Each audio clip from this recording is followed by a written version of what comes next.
Once you have the APP course installed or restored onto your Moodle system, there are one or two settings to check. They should carry across, but I can't guarantee it. So I'm just going to go through them quickly to let you know what they are. So from inside your course, you need to, first of all, come to the administration block,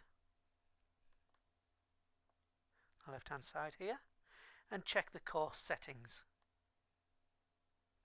From here, we just want to make sure that you choose the availability. As it is at the moment, it's not available to students, which means only the teachers will be able to see it, but the students will not be able to see their grades. If you want the students to be able to see their grades, and I think that's best practice, then change that to the courses available to students. So you make those decisions. Once you've made that decision, the next thing to do, make sure in the group settings that you've got separate groups selected. Once you've made those changes, save them. The next step is to assign roles. And again, we do that from the administration block and then down to assign roles. The first step here will be to assign the teachers to the course. So you simply select the teacher link. That will bring up a list of everybody on your Moodle. Simply select the teacher, click on add, and that person then has teaching rights on that course. So select all your teachers in that way. Once you're finished, scroll to the bottom and select assign roles in course. The next step is to assign the students. It's exactly the same process. Click on student and then select all your students and add them into the course. You can do that more than one at a time. You can use the control key to select odd ones, or if they're in a block, you can use the shift key. So select your candidate, your pupils, click on add, and then assign roles in course.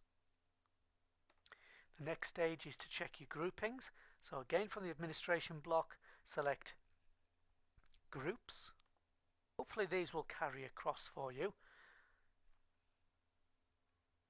as you can see here, but if they don't, it's very simple to add them in. First thing you do is create the group and just give the group a name. Once you've given the name, scroll to the bottom, click on save, and repeat that process for each group. You can see the terminology I'm using here: entry year to the school and then the year date. You can use any terminology you want. That's the kind of terminology I find easiest to work with. Once you've created your groups, then we need to add them to groupings. So we select groupings. And again, these may have carried across, but if they haven't, simply click create grouping and create a grouping for every group that you've created. So use the same naming terminology that you used earlier. Simply give it a name, click on save, and repeat the process. So then you've created the groups and the groupings, and all you need to do is now connect them. So again, I'm on the groupings tab. Next to each grouping, if you've had to create these, this would be blank. What you do is come to the end and select the show groups in grouping icon and just match up those names. So you add them in. So this was entry year group 2003, and you can see from this list here I've added in entry year 2003 across. Once you've added that in, you then click back to groupings, which leaves you with a grouping that contains a group. We then go back to the Groups tab, and for each group we need to add the students. So when you click on a group, all the students appear that aren't already on that list, and simply select them and add. So again, you can use more than one at a time by holding down the control key or the shift key to select groups. Once you've finished adding those, just move on to the next cohort and again add the students. The next cohort and add the students. This will only show you a list of students that aren't already in one of the groups. All you then need to do at the beginning of the new academic year is create a new group and grouping for year entry 2010 and add the new students into that course. Into that grouping. The last batch of things to check is again on the administration block and down to grades. Then from the choose an action drop down menu, scroll to the bottom, select settings course and just ensure that the grade item settings is on letter. If you need to change it, make sure it says letter, scroll to the bottom, click Save Changes. The next thing you need to do is choose an action and come down to letters and edit letters. You shouldn't need to do anything here. I've already set them up. And what I'm saying is any score above 80% means they've achieved that element.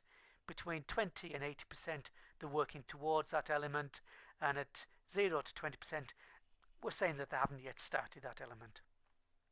Just make sure they say that. They should do, but you're just checking. The next step is scales. So again, from the choose an action, we're choosing view scales. This is the part that I'm finding is not transferring as often as I would like it to. What you should see is one scale here called SAT level indicator. If there is a SAT level indicator scale, nothing to do. If there isn't, you need to create it.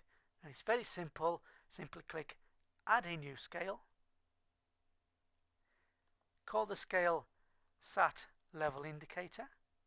And then in this scale box, add this information that I've put onto the notes that you're reading through. I'll just get that information there. Copy that and bring it into here. It's working towards level 1, achieve level 1, achieve level 2, achieve level 3, etc. You then simply click Save, and the scaling then has been created. And then finally, and if the scales are already there, you shouldn't need to do this, but again it's worth checking. We select categories and items, simple view, and here you can see the categories that we've been creating. What you need to do is look for, if I just hover over this icon, it will pop up and say manual item. Just scroll down for the list, look for every manual item.